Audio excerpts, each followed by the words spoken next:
Have you ever seen a picture of a snow house in the middle of a frozen landscape and wondered, how could anyone possibly live in that? It sounds completely absurd.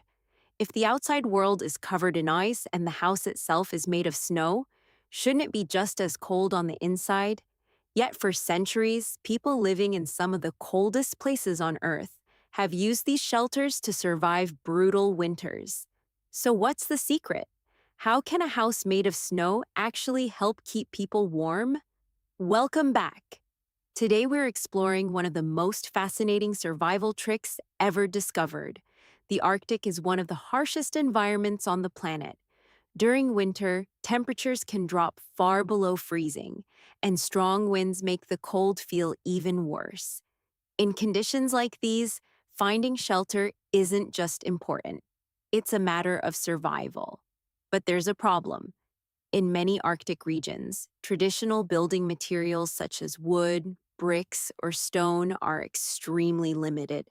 So the people who lived there had to get creative and build with the one thing they had plenty of: snow. At first glance, that sounds like a terrible idea.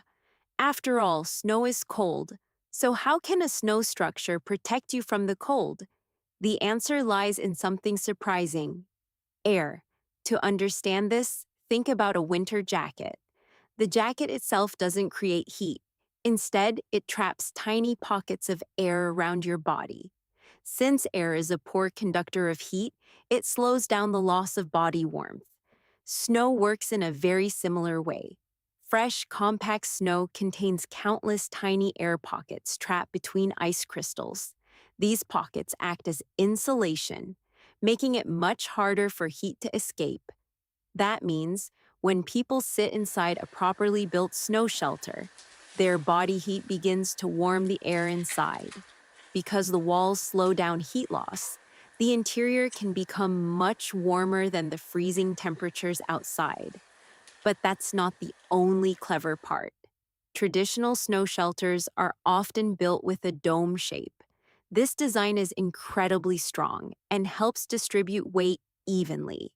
It also reduces the amount of surface exposed to harsh winds. Inside, the sleeping area is usually positioned slightly higher than the entrance. Since warm air rises and cold air sinks, the warmest air naturally collects where people rest, while colder air stays lower near the entrance. It's a simple design, but it's remarkably effective. In fact, even when temperatures outside are dangerously cold, the inside of a well-built snow shelter can be dramatically warmer, creating a safer environment for survival. So the next time you see a snow house in a movie or documentary, remember this: the shelter isn't warm because snow creates heat. It's warm because snow traps air, and trapped air is one of nature's best insulators. Sometimes the best protection from the cold is made from the cold itself. If you enjoyed this video, don't forget to subscribe and turn on notifications. And if you have a strange question that keeps you awake at night, leave it in the comments. It might become the topic of our next episode. See you next time.